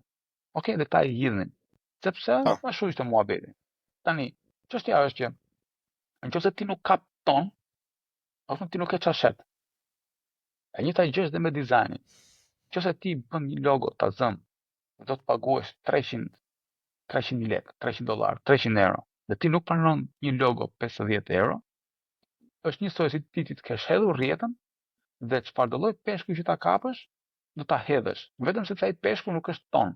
Ndërkohë që ti derisa të kapësh tonin, kjo anija që del në det, që ka shpenzime, karburant, marinare etj, do të ketë një lloj fitimi gjithsesi derisa ti të kapësh tonin. Pra ti s'do të punosh gjithkohës për të kapur normal që toni dhe klienti jot ideal. Po mendoj tani si mundem të bëj avokatin e djallit dhe nuk e bën të shoh për të mbroj ata persona që mbase kanë të drejtë, që nuk e unë qimin e tyre, kanë një eksperiencë, kanë një lloj cilësie, pse duhet edhe t'ia shesin edhe Sardelën. Sardelja ecën. Gabimi që bëhet qëndron në faktin që nuk mund të kërkosh $300 një biznesi që nuk e ka vlerën tek logoja. Pra nuk e ka nevojë. Thjesht një logo që nuk e ka nevojë. Pra, nuk është se është tjetër punë kur është një kompani e madhe që thotë që një kemi 150 euro buxhet për të bërë këtë, dhe ti duke ditur që është një kompani e madhe, që ka një turnover të madh, që thjesht domethënë duan të thjesht ai mentaliteti i smur, domethënë për ta marrë gjë më lirë, për ta trajtuar marketingun si steku risku është më i lartë sepse edhe fitimi është më i madh. Është më i madh, atëherë po, ti nuk mund të bësh kompromis. Por nuk mund të pretendosh nga një dyqan thonjsh, azëm që të paguaj $300. Po mirë, ata thonë, unë nuk dua atë 50 tënde, po edhe s'mund të merrem me ty sepse kam tjetër target. nuk mund ta kesh target, por për sa kohë që nuk ke target fare, është mirë që ti ta bësh atë punën njësoj si do ta bëje për një punë 300 eurosh, 300 dollarësh, 500 e tjera. Sepse ti nuk e di kur se ku të çon ky klienti që ti e ke bërë të transaksionin. Çfarë kapacitet do ketë ky nesër? Kush do shkoj nesër te ky salloni i thonjve? Mund të shkoj dikush që kjo logo ti bëj përshtypje, është dikush që ka një biznes më të madh. Dhe kjo shitja e vogël të sjell nesër një shitje më të madhe mbi të gjitha, kur ti bën një punë në 90% të rasteve, vlera e vërtet e punës dhe projektit që ti bën nuk qëndron tek pagesa e aty për aty.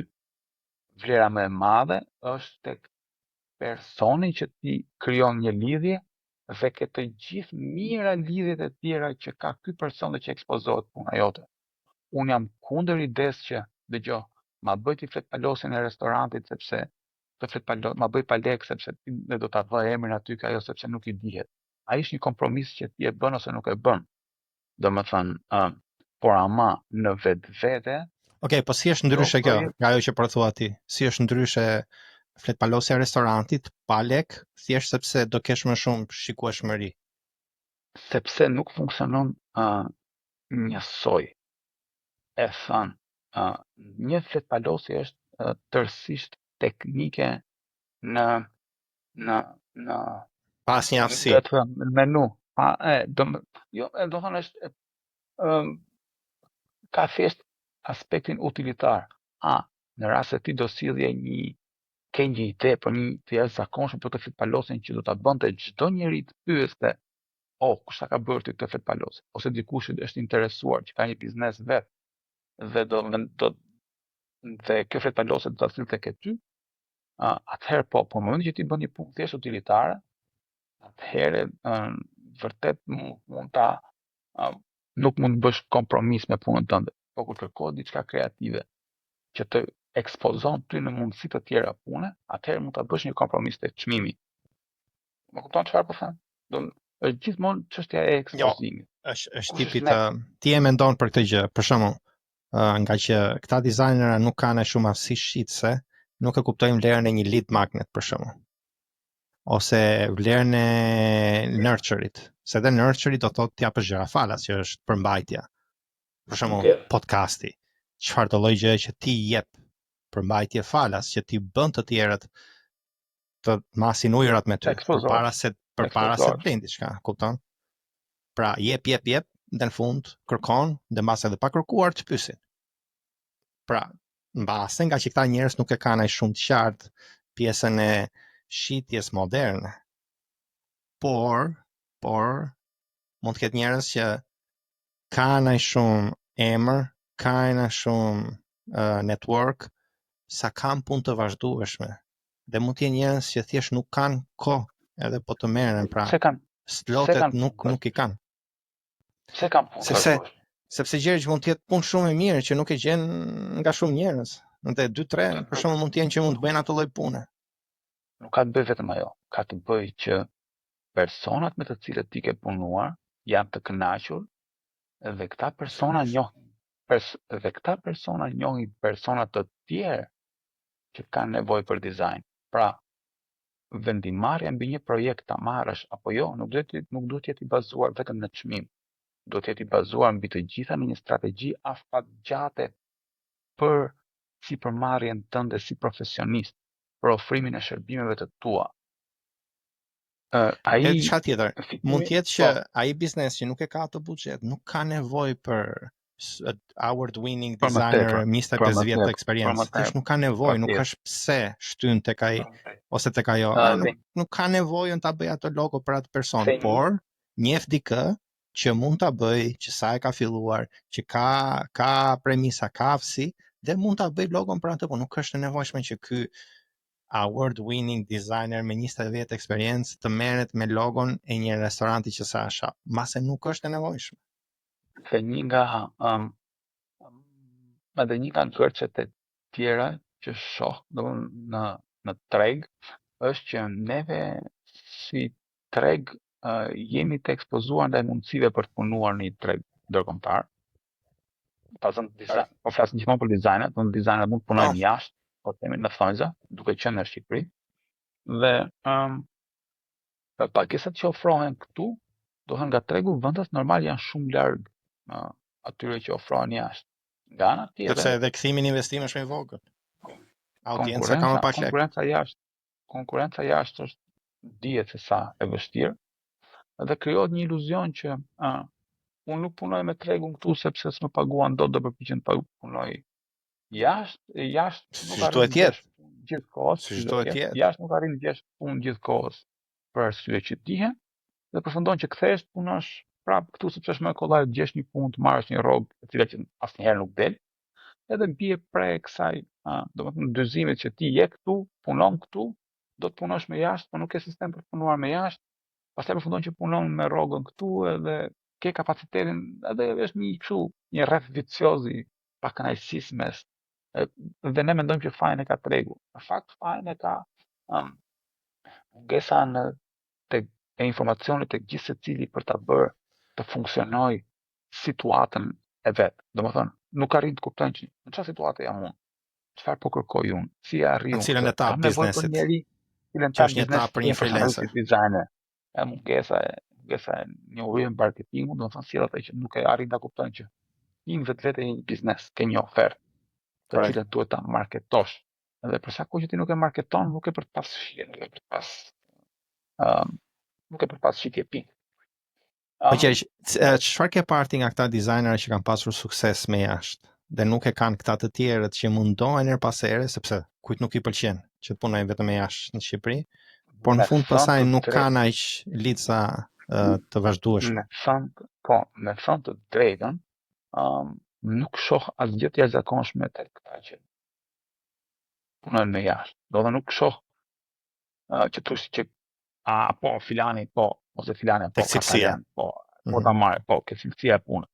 Janë njerëz që kanë qenë konsistent në të qëndrueshëm tek kërkimi i punës, të palodhur, të palodhur në kërkimin e punës, në shitje. Investimin në, jo, ndoshta jo në shitje më mos jetë, ka rastisur për shembull që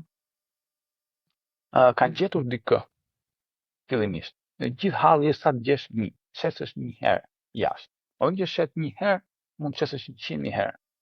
Vetëm do të shikosh se çfarë ke bërë mirë, do të arrish të kuptosh çfarë ke bërë mirë, të bësh një analizë, po kthehemi prapë të situatës në të cilën ti je. Pra çfarë bleu ai tek ty? Kjo është çështja. Çfarë bleu ky person tek ty? Dhe pastaj këtë gjë që ka bërë filan, sa ta shesesh. Ta përdorësh të tjerë. Dhe të kërkosh më shumë si ai ose mase ta zhurtësosh atë kanal që të gjeti atë edhe më shumë. Normal.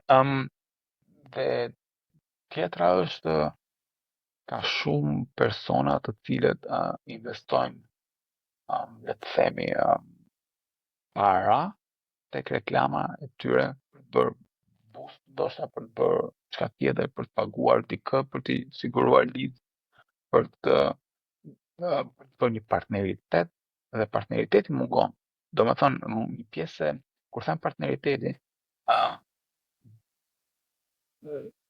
nuk kam diskutuar shpesh tek grupi kur bën call-et me grupin e WhatsApp-it. Grupi Shurupi. Grupi Shurupi. Një nga gjërat që ju sugjeroj gjithmonë është duhet bëjmë partneritet me profesionistë që nuk janë dizajner të tipit. Qëse është dikush që bën website, që kodon website, që bën shërbime, atëherë ti do të partnerizohesh, si them, atë që kur ka ai pyet për punën e tij dhe për punën e dizajnit, dhe kur ti pyet njerëzit që ti kontakton, i pyet për dizajnin dhe për punën e partnerit të biznesit, që është një copywriter për shembull. Copywriter me dizajner janë matchet më të mirë. Më pëlqen shumë kjo ide, sepse e para është një mimik e një biznesi, se çfarë bën biznesi? Mbledh persona të ndryshme dhe i delegon. Dhe në një farë mënyre është një lloj grupi freelancerash që janë si një skuadër e vogël brenda një biznesi. Dhe nga ana tjetër, ndodh kjo gjë, që kur një dizajner ose një copywriter ose dikush që është një aspekt specifik të marketingut nuk po gjen sukses ose nuk po duron aq shumë ose është në atë valley of despair, mbasi hypën diçka e sipër dhe thua jam i mirë në këtë gjë, bie në atë greminën Dhe kur është në atë pikë, mendon, po sikur të bëj dhe copyrightin unë, po sikur të bëj dhe shitjet. Dhe në vend që të bëj këtë partneritet që thua ti me dikë tjetër që është i zoti në atë pikë, pra që ju që dy jeni profilizuar, mendon, jo, këtij klienti do i them që unë e bëj dhe këtë. Dhe po e bëj dhe këtë si shtesë, dhe në fund po i them, më në qofë se ke nevoj për website më thuaj, ore në qofë se ke nevoj për CRM develop më thuaj, ore në qofë se ke nevoj për këtë. Dhe kjo pasaj nuk e lejon atë që thua ti që të bëhen partneritete, sepse se cili shkon horizontalisht. Edhe fillon do të bëhet e designer, do të bëhet edhe copyright, do të bëhet gjitha. Një tjetër hile e mirë është ky partneriteti mes njëjtit profil. Për shembull, Tazam, unë nuk dua të punoj le të themi për unë për Tazam nuk dua të punoj Tazam 1000 euro, në 1000 euro për projekt. Po marr një shifër kështu që është e kollajshme. Po. Dhe por ama do merrja edhe një projekt 800 euro. Çështja është nuk duhet ta zhvlerësojmë veten me një herë. Dhe çfarë ndodh? Çfarë mund të ndodhë me partneritet? Çfarë është diçka që unë sugjeroj shpesh? Është që ne do të jemi ta zëm dy veta që pranojmë që do punonim me 800 euro për projekt. Por ama në momentin që unë flas me dikë, unë çmimi që i sugjeroj është 1000 euro. Dhe nuk do ta lëviz këtë çmim. Unë do t'i them 1000 euro, nuk e lëviz dot. Ai thot dhe personi që unë i bëj ofertën, që gjithmonë do ta uli çmimin, thotë që nuk kam 1000 euro, po a mund të ndihmosh me 800 për shemb. Unë i them që nuk e ul dot këtë, por ama do t'i them Elcit, është një miku im, është shumë i mirë, ndoshta të ndihmon ai, edhe lart e poshtë, kam përvojë të mirë, kam punuar gjithmonë, e rekomandoj. Në momentin që ta kam rekomanduar ty këtë, ti e ke sigurt që do ta marrësh 800 euro në projektin. Po ndërkohë, personi që ka marrë shërbimin ka mbaruar punë me paratë që kishte. Okay. Partneri jot i biznesit ka fituar një punë, ka gjetur një punë, do të thonë puna nuk ka dalë nga rrethi jot, është prapë në kontrollin tënd si thua, dhe mbi të gjitha, çmimi jot nuk është zhvlerësuar. Pra ti nuk e ti ndoshta ke humbur projektin që do ta bëje për 800 euro. Okej? Po ky është partneriteti. Atë punë që ti ja jep dikujt tjetër. Jo, kjo është shumë popullore në Amerikë për shembull. Po, është shumë popullore. Është një gjë. Normal se nuk e kam shpikur unë. Dhe janë do të thonë, unë mendoj që gërçi më i madh në treg është më shumë mungesa e sistemeve dhe e hileve të tilla sesa fia e njerëzve apo vlera e tregut që nuk arrin të përballojë, domethënë pagesat ose gjërat kësaj natyre. Domethënë është thjesht çështje sistemesh.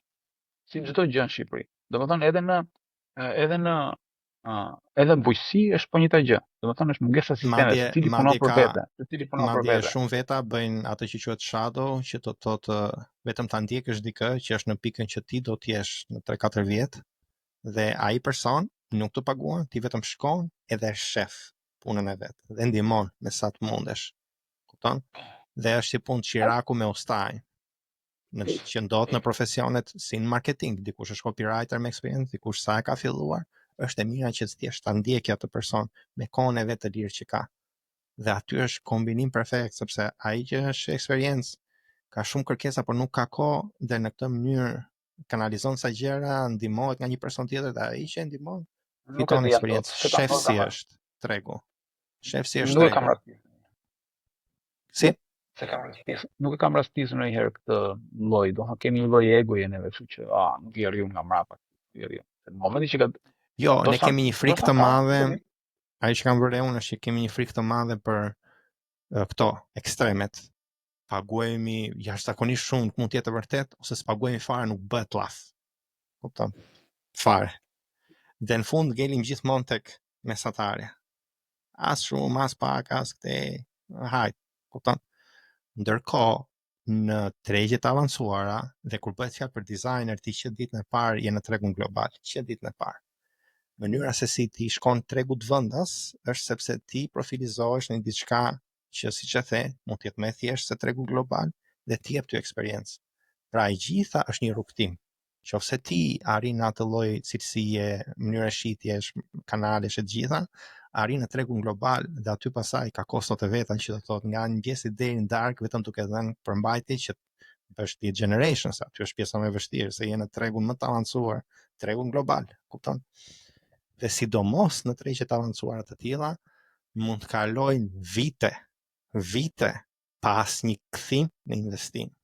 Kupton, dhe vetëm bën e jep edhe vetëm vën, or ka njerëz mund të kenë shkruar libra për 2-3 vjet dhe gjithë gjërat e mundshme që të bësh lead magneta të tillë dhe përmbajtje të tillë që ti bësh njerëzit vinë tek ty pas një lloj kthimi në investim. Në një moment dëgjova tek The Future nga Chris Do, nuk e di nëse ke ndjekur Chris Do ndonjëherë në YouTube. Është një nga ne dizajnerat e shohim se gjasme na jep biznes në sales për creatives. Matt e Sam, që këta e quajnë si Chris Doja i Anglisë, në një moment në një intervistë vetëm tha që i kishte folur Chrisit për t'i bërë klasa falas brenda The Future Pros, që janë klasat që jep The Future, për typografi, për gjërat ndryshme. Dhe ky do punonte falas për këtë për një klasë që Chris do The Future e shiste për 250-300 euro, nuk e di, po do të thënë në treg global imagjino se sa mira vetë e njohin e marrin atë klasë. Dhe ai gjithën e kishte bërë falas vetëm për të pasur awareness, që njerëzit ta njihnin. Kam dëgjuar në universitete këtu ku jam unë, persona 3-4 veta mblidhen, bëjnë klasa falas brenda në universitet, vetëm për të pasur awareness nga këta student. Se janë as klient potencial, student. Falas kohën e tyre, klasa të reja, gjërat avancuara, vetëm për të pasur awareness. Sepse këta njerëz do të xhirojnë atë klasë dhe dinë që ai xhirim do jetë përmbajtje e gjatë dhe do të soptohet dhe do jetë lead gen. Lead magnet që i bie falas, klasa, gjëra, po është ndryshe kur flet përballë kamerës dhe thua gjitha gjërat, është ndryshe kur je në një klasë dhe njerëzit shohin që njerëzit ty po dëgjojnë. Pra ka mënyra të ndryshme që njerëzit kanë zero kthim në investim, janë të gjitha baste që si dihet si do dalin. Dhe imagjino se çfarë jete bëhet në këto nivele të avancuara të tregut ku ti harxhon kohën tënde, kohën e mbetur, kupton, sepse ti ndërkohë jeton me një punë tjetër. Kjo është koha mbetur. Dhe nuk e di a do të kthehet ndonjëherë, është si në një tunel. Ndërkohë në Shqipëri shumë raste dëgjoj që nuk bëjnë më po, as thojnë nuk e lvizin pa pasur një pagesë, as thojnë nuk e lvizin. E jo më të mendojnë për gjëra falas për njerëzit që pasaj njerëzit të dinë për ata. Pra, do të thotë që tregu nuk është aq i avancuar, sepse nëse nuk është menduar për këto kanale, ti mendo, sa veta bëjnë podcaste? Sa është bariera e hyrjes? Çka kemi në një kamerë, një mikrofon? Sa veta e bëjnë? Nuk duan të argjojnë kohën e tyre pa pagesë. Kjo është kohë që ne pargjojnë. Dhe po. Prandaj është rroga. Pra është qasja. Pra ajo që mendoj unë është qasja, sepse tregu nuk është në atë formë të maturiteti. Por ndërkohë janë dizajnera dhe duan të jenë në tregun global. Dhe kjo më bën përshtypje. Ti do të jesh aty, por nuk do koston asaj gjëje. Dhe informacionin e ke, çdo gjë është online, se nga i di unë këtë gjëra, nuk i pashëndër, një natë bukur. Ka një përqindje që të kuptojmë një panoramë edhe më të gjerë se kjo. Një përqindje, 50% e njerëzve nuk duan të bëjnë asgjë. Do më thonë, nuk kanë as kapacitetin, as qefin, kanë atë jetën e tyre. 50% e njerëzve kanë dëshira. Që do më thonë, ata dëshirojnë... Kanë planin. Jo, dëshirë, vetëm thjesht dëshirë, do më thonë. Okay, po nuk e din si. Okay. Dëshirë për të pas pasuri, dëshirë për të pas liri, dëshirë për të pas status caktuar, dëshirë për të pasur arritje, dëshirë, okay? Dhe vetëm 2% kanë ambicje. Dhe kur them ambicje, do më thonë që kanë dëshirën, po kanë edhe atë inatin edhe vullnetin edhe vullnetin, planin dhe ekzekutimin. Po, Kanë ka dhe një këto plan që të mirë, dinë se si ta ndjekin. që këtë dëshirën ta kthejnë në një plan dhe pastaj plani ta ndjekin deri në realizim dhe në plotësim të dëshirës. Kështu që Do i çik byth kjo punë e dizajnerit. do që çdo lloj biznesi që kalon në planin freelance është shumë angazhim i madh. Do Gjegjo, vërtet këte shumë. të ardhmen e dizajnit, sidomos këtë pjesën e AI-t, si e shef ti me këtë ndryshimin e teknologjisë, ose me këto kalimet në freelancera shumica, sepse ka pasion ndryshe dizajni në Shqipëri dhe në përbot, tu e para 10 vjetë e 15 vjetë, punë të rehatshme me të ardhura mujore, dhe është ndryshe tani, ku shumica janë freelance. Nuk e di të them drejtën, nuk e di çfarë ndikimi mund të ketë. Ha për ha AI nuk është se e rrezikon vërtet punën e dizajnit. Nuk ka për ta bërë. Do nuk e shoh tani në të ardhmen e është tjetër gjë të gjenerosh një imazh për hir të një postimi, domethënë që ti ke nevojë për diçka të caktuar edhe nuk ja vlen koha, nuk ja vlen me prompt, nuk ja vlen koha, nuk ja vlen jetëgjatësia e këtij postimi që ti të paguash një dizajner që ta bëjë dhe dizajneri nuk ka kohë që ti të merr ta bëj ashtu siç e ke ti në kokë. Do thonë ky është dhe që të gjithë bëjnë kompromisin që okay, kjo është e gjeneruar me AI, po ky e ka nxjerrë këtë imazhin edhe personi që e ka nxjerrë imazhin ka mbaruar punën, si thua, por në strategjinë e madhe të biznesit dhe në strategjitë të madhe të marketingut, dizajner me një përqasje dhe një njohuri të thellë në delivering nuk ka për ta zëvendësuar dot kollaj AI. Do të thonë janë disa njëta gjë vlen edhe për tekst, për copywriting, që thonë që ka zëvendësuar copywriting. Jo, nuk ka zëvendësuar copywriting. Ka zëvendësuar copywriter të dobët. Do të thonë që dikush që delivers çka ke nevojë ti for cheap. Këtë nivel pune ka zëvendësuar AI. Kurse në të ardhmen nuk ta parashikoj dot saktësisht me 100%, nuk e di çfarë mund të ndodhi, po mendoj që mbi të gjitha konkurenca ka për të bërë punën e vet. Si në çdo treg. Domethënë në momentin që do ketë dizajnera të mira në 1-2 vende, ku flas dizajnera të mira jo vizualisht, dizajner funksional të mirë, mendoj që të gjithë konkurenca do kërkojë vetvetiu të ketë njëjtin nivel dizajni të mirë, funksional, që do ndihmojë atë të bëjë më shumë shitje. Edhe çdo industri duhet të ketë atë, si the ti vetë atë ditë, çdo industri duhet të ketë një shembull të vetin të një dizajni të mirë në përgjithësi. Flasë dizajn të mirë, do të thonë jo vetëm estetika, flasë dizajn funksional të menduar, të efektiv. Në çdo industri duhet të ketë 1-2 role, 1-2 user cases, 1-2 raste, një dizajni të mirë, dhe pastaj të tjerë do duan ta përsërisin, do duan të kapin atë nivel, ngelen mbrapa. Në momentin që do të detyruar të mos ngelen mbrapa, do të detyruar të shpenzojnë, do ketë punë, do ketë çdo gjë. Po çdo gjë me nevojën e tregut. Nëse tregu s'do ketë nevojë për dizajn të mirë sepse shitja kryhet gjithsesi, ose sepse është thjesht pastrim parash, nuk ka për të pas dizajn, nuk ka për të pas në ndryshim. Do jemi po këtu ku jemi, domethënë. Aq e thjeshtë është. Mua më pëlqen të shoh këto gjëra kështu në tip trendi. Pra, cili është trendi? Si kemi ardhur këtu? Dhe unë e shoh trendi është që mos t'jesh më designer me rrog. Ky është trendi. Nuk të duan më me rrog. Të duan për një punë saktuar dhe pasaj kur ti duhet e diçka tjetër me cilësi prap. Për ndryshe, ajo që do ndodhi është që një marketer do bëj postimin në social, do bëj broshurën, do bëj gjërat kolateralin e marketingut, dhe vetëm kur kanë diçka me rëndësi, lançim, gjëra, atëherë do të marrin prap. Tani, duke ditur këtë, që trendi është ky, që do dalin më shumë freelancera, që shumë kohë do harxohet në gjetjen e klientëve, sepse është ndryshe kur punon për dikë me rrog, ku klienti është i vazhdueshëm, se ti punon për atë person, dikush tjetër merret me gjetjen e klientit, nuk merresh ti, kupton? Është ndryshe kur ti je ai që duhet merret. Dhe shumë dizajnera do kenë edhe më shumë nevojë për pjesën e shitjes, e marketingut dhe sidomos do profilizohen shumë në segmentim, në niche.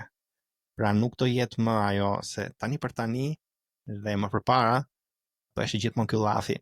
Po u bëra vetëm designer në fushën e shitblerjes së makinave për këto oficina të shitjeve që janë medium dhe small.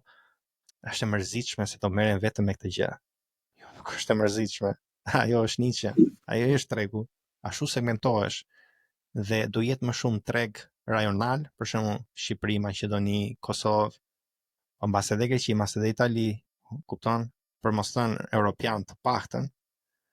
Dhe duke qenë se total addressable market do jetë më i madh, pra tregu do jetë më i madh i të gjithë dizajnerëve që mund të bësh, atëherë më do e mos do segmentohen. Dhe në momentin që do segmentohen, do kuptojnë edhe se si të krijojnë ato aftësi që të kuptojnë tregun ku janë segmentuar. Si të kuptojnë në çfarë vendesh duhet shkojnë për offline network. Si të gjejnë klientët në atë treg. Kupton, sepse është ndryshe kur ti je në tregun e makinave me shpejtësi, Formula 1-shit, sporteve, dhe i gjen në komplet vende të ndryshme, kanë komplet mënyra të njofturish, kanë after party-t e tyre, kanë ato blogjet, newsletterat, gjërat e tyre. Është ndryshe kur je në tregun e restoranteve, edhe bareve, si designer. Po them si designer. Pra, do ketë një shpërndarje të tillë ku një designer nga një designer tjetër nuk do njihen më në punën që bëjnë. Kupton? Sepse unë kam dëgjuar për letter form designer që janë vetëm në tregun e estetikës. Kupton ti, domethënë je segmentuar në punën që bën dhe segmentuar në klientët që mund të bësh në një treg të saktuar. Okay. Ajo është super, sepse aty ku ti e di ku të hedhësh grepin. Me thënë, heq problemin e gjetjes klientëve. Dhe kjo gjë mendoj unë që do ndodhi dhe në Shqipëri.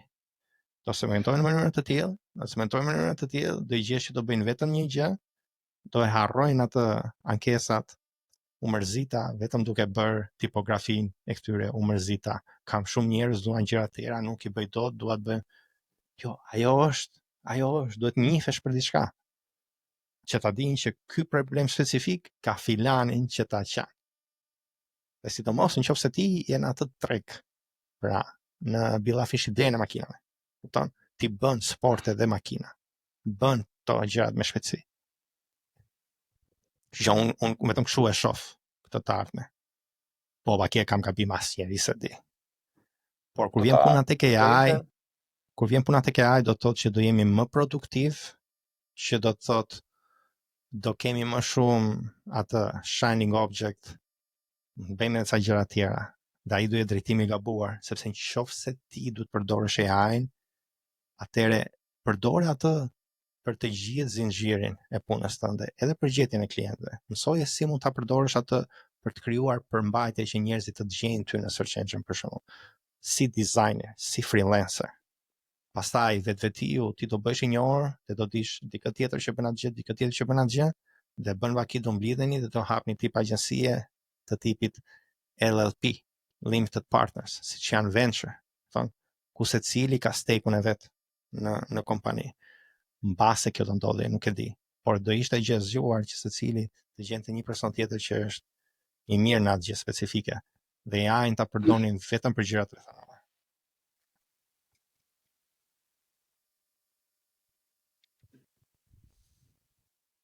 Na mbyllim baba? Po se probleme? Tashi, unë nuk e di si ke plane, di, po unë me i mira ishte për mua ta mbani vetëm të 1 orë, po s'ka gjë. Mund të më pak orë gjumë. Kam thjesht hallin e si do editosh, domethënë, po që jo, çfarë do themi në gjithë fundit, se jemi akoma gjë.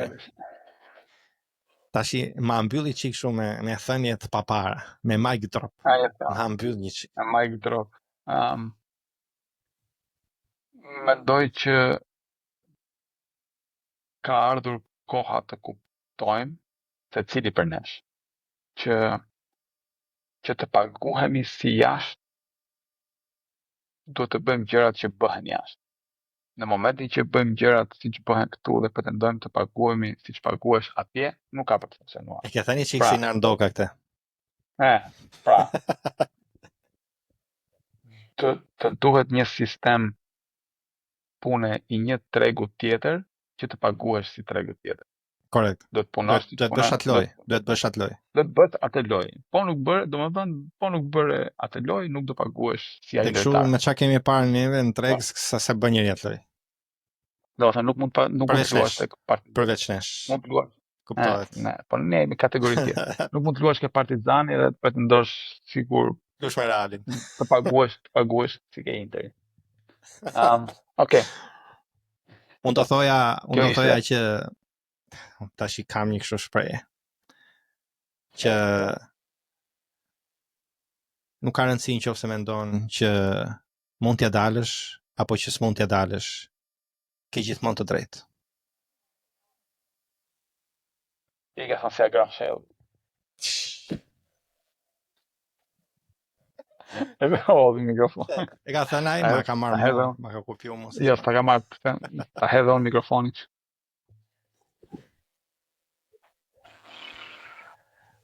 Shifna episodin tjetër me të pathëna edhe më bombastike. Ciao ciao.